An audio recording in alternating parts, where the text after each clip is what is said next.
Кыздуу болгондон кийин аялымды сыйлап калдым деген Байкенин окуясы. Жашы 40-45 барып калган Байке. Күндө Ханбекем, жаным, шириним, момпосуйум деген сөздөр улам сайын оозумдан чыгып жатты. Албетте мен бул сөздү атайын айткан жокмун. Кызым жолумдан чыгып калса эле ошол сөздөрдү айта турган болдум. Кызымдын ушунчалык таттуу, ширин болгонун караңызчы. Албетте бул нерсени кыздуу болгон аталар жакшы билет, жакшы түшүнөт. Бул кызыма чейин менде 3 балам бар. Алардын ушунчалык тентектигин көрүп алып, эч бир тынч жашоо жок. Албетте үчөө тең спортсмен, мектепте окушат. Күндө мектептен бир окуя болуп келет. Эмне болуп кетти дегенде кулагым жабам, байкуш апасы ошол 3 баламдын азабын тартат. Эжекейлери деле анымын айта турган болсо, апасын айтат. Мен кулагымын жабып, андан качам. Чындыгында күн сайын бул окуя кайталанат. Албетте тентектик кылса деле, бирок балдарымдын үчөө тең спортсмен, үйдө медал иле турган орун калган эмес. Аларга мен ушунчалык ыраазымын. Балдарым спортсмен болуп, медалдарды тизип салган. Бирок тентектигине сөз жок. Ал эми кызыма келсем, кызымды ушунчалык жакшы көрөм. Күндө жумуштан чыгып үйгө аябай шашам. Бир учурда мен магазинге кире турган болсом, ал жактан продукттан алдымбы, үйгө керек нерсени алдымбы, үйгө түс келем. А бирок кыздуу болгондон кийин магазинге кирдимби жөн чыкпайм. Чачка такчу, кукла, оюнчук, ушул сыяктуу нерселерди кошо ала турган болдум. Анткени кызымды аябай жакшы көрөм. Аябай үйгө шашам.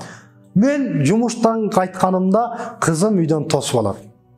Аны караңызчы. Дайым үйгө барганда мен курук баргандан ушунчалык тартынып калдым. Анткени кызым дайым мени күтүп турат.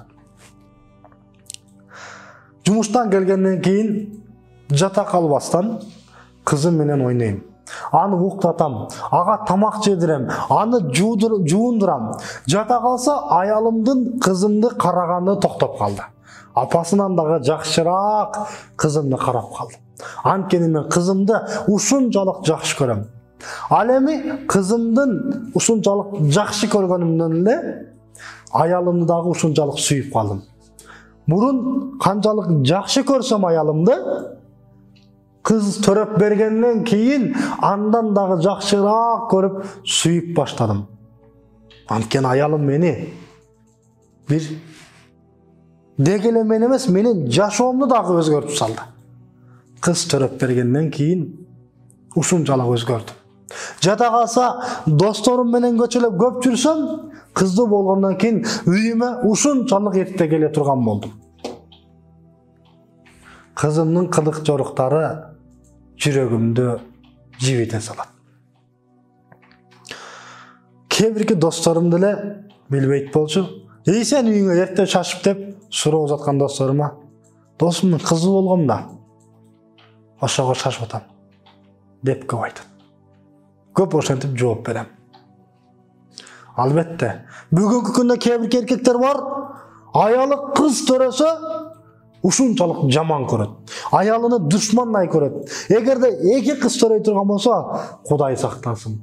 Эгер 3 кыз төрөп бере турган болсо, Алла сактасын.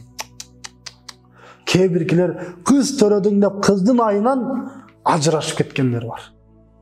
Кыз төрөдүң деп кыздын айынан ичип кеткендер бар.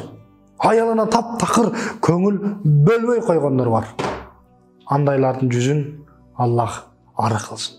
Чындыгында жата калса, Пайгамбар саллаллаху алейхи ва салламдын айткан хадиси бар. Эгерде кимде-ким 3 кыздуу болуп, аны тарбиялап, анын атын жакшы коюп, жакшы жерге узата турган болсо, алар үчүн бейиш важип болуп калат деген. Ошондо сахабалардын бирөө сураган, "О Аллахтын элчиси, эгерде 2 кыз болсочу" деген. 2 кыз болсо дагы, эгер 1 кыз болсочу, 1 кыз болсо дагы жакшы тарбиялап, атын жакшы коюп, жакшы жерге узата турган болсо, алар үчүн бейиш важип болуп калат. алар үчүн бейиш важип болуп калат деген. Аллах чындыгында кыздарыңыздарды мыкты тарбиялап, алар себептүү бейишке кирүүңүздөрдү дагы насип этсин. Албетте аял заты биз үчүн аманат.